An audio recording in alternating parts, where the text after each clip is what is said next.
So, Ms. Goh, how can the city of Bakersfield and the county share fire services rather than have separate fire departments?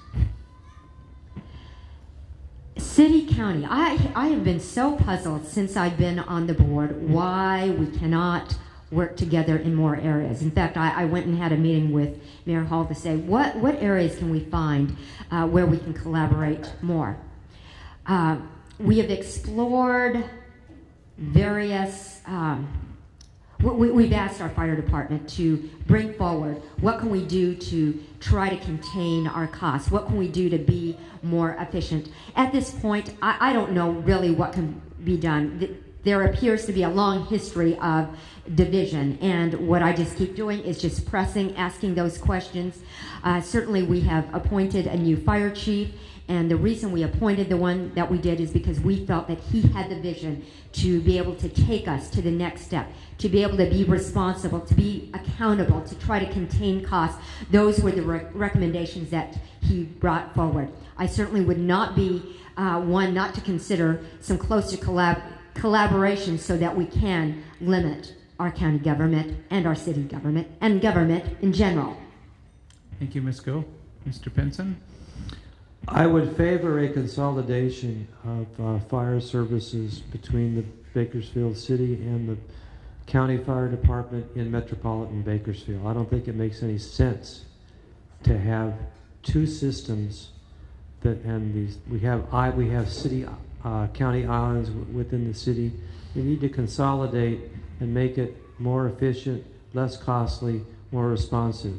The reason why it hasn't happened, I think, is a turf battle. Some people are going to lose their jobs. The unions don't like it. So it's another one of those things, if I may repeat myself, that takes political leadership, political will, leadership, and 3 or 4 votes, depending on the matter, on the Board of Supervisors. And it takes people with a steady hand and a commitment to do those things, regardless of somebody's turf or whether people are going to lose their job. We had, if you lived in this community, as I have since 1981, we had a tremendous amount of mergers of oil companies. And people lost their jobs, and nobody wanted to lose their jobs, but it made everything, it made the petroleum industry more efficient. It made it work better, it made the jobs more competitive, and it brought a better return to the shareholders, and at the county government, it's the people who are the shareholders. I would also look at consolidation and only having one system of animal control in Kern County. We've got a city system, and we've got a county system. It doesn't make any sense to me. Have one Kern County animal control system with strategic places in places like Ridgecrest or Taft, and that really you can avoid the duplication and actually serve people better. What we have now is one of the, as I mentioned earlier, these are vestiges of the 1940s at best, and nobody's looked at them or taken leadership, political will to fix them. Thank you, Mr. Pinson. So, Mr. Pinson, why can't Lerdo be taken over by a civilian management? It's being done in other areas and very effectively. Larry Cochran. Well, I don't know, because I haven't looked into civilian management of Lerdo. What I do know about what is currently before Lerdo is the prison realignment, the AB 109 that is a result of the crisis or the Supreme Court case, U.S. Supreme Court case, that a lot of prisoners had to be released from state prison. And so a lot of these prisoners are being dumped into Kern County, and there isn't room for them at Lerdo. And there's a certain amount of money that the state's given to manage this influx of the prisoners. The sheriff has a proposal, a feasibility study, to build a new prison, and I've talked personally with the chief of police in Taft.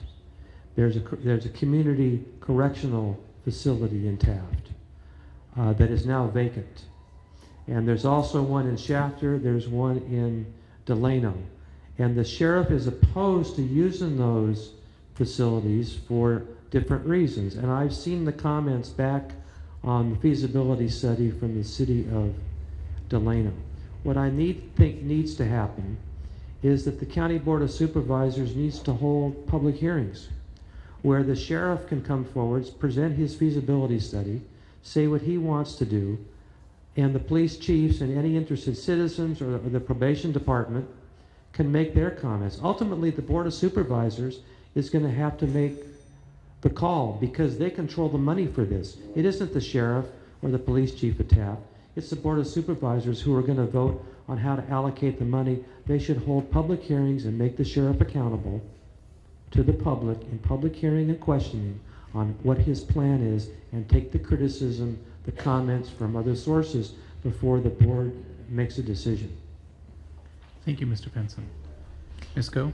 We will be having public hearings, and that's really what we do every single week. Budget will be under consideration, how we allocate that, and certainly all of you are welcome to come and voice your opinion. Here's the challenge that we're currently facing, is that with prisoners coming back, with crime unfortunately getting to the point where it is, we've had to release people very early. Most of them serve only a very small fraction of their term. So we're releasing prisoners to the streets. The people who are left now in Lerdo in a minimum security prison are not the minimum security people of days before. These are people who have committed serious crimes that have hurt your children, our neighbors' children, that have violated your personal rights. We are looking at a very different era than before with the prisoners who we currently have. There have been these questions about community correctional facilities, and right now, the population that we have, only about 15% of them are minimum security people. The community correctional facilities are dorm style.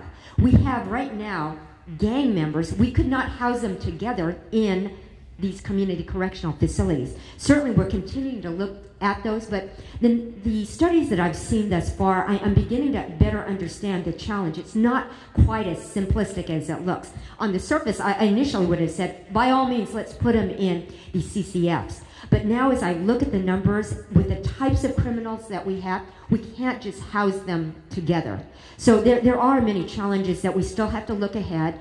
I'm open to finding how do we do this efficiently, but I will say in the studies I've read thus far, it's not quite as simple as appears because of the types of prisoners that we now have. We've let all the other ones go who can actually be housed in facilities that are dorm style, and now we're left with very serious criminals in minimum security prisons. Thank you, Ms. Goh. I've heard Sheriff Joe. I've heard Sheriff Joe up here. So we're going to do the last question here, and then give you guys 3 minutes apiece to kind of wrap. This goes to Ms. Goh. The final question here: are you in support of what seems to be a constant abuse of the city and county law enforcement driving same vehicles to their homes? I was just reviewing the ordinance yesterday. County vehicles need to be used for county business.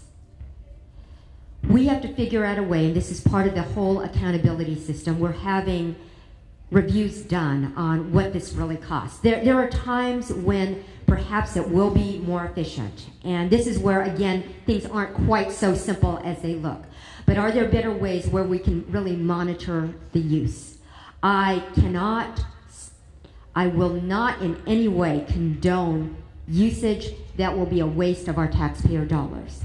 If a county vehicle needs to be taken home because it's ultimately going to save us money, then there would be some merit to that. But these are the kinds of things that under our new fire chief, we are looking at and scrutinizing carefully. We cannot have some of the past practices of county vehicles being used for personal use.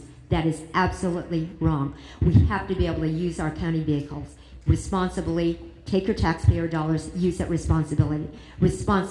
But again, I don't want to provide a simplistic answer, because as I'm on the inside, I can see that perhaps in certain cases it would be saving us money. So we want to do the thing that will best save you money and be accountable to our taxpayers and use your taxpayer dollars wisely.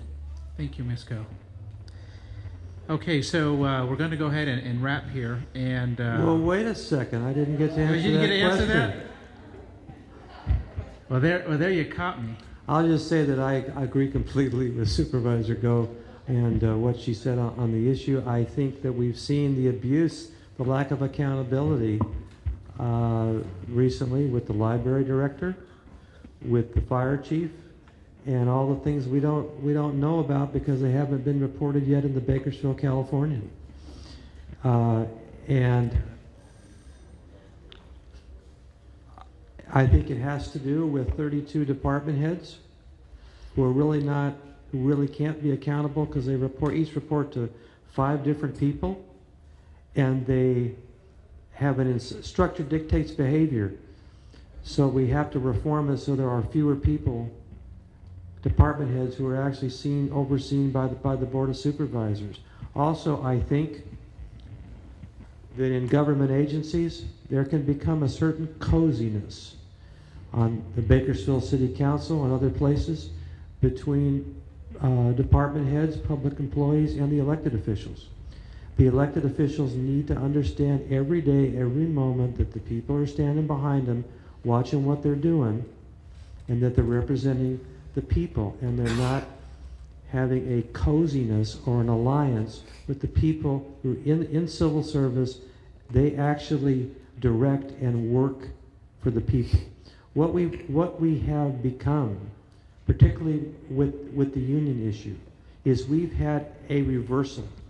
We have the employees who are managing the elected officials.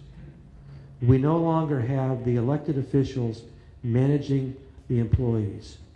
And I mean, I know I've had a steady theme about this tonight, about public employee unions and boards of supervisors and city councils, and that is the central theme for me, and it is this coziness and this reversal of roles that has occurred.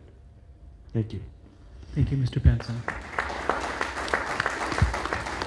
Now we'll go ahead and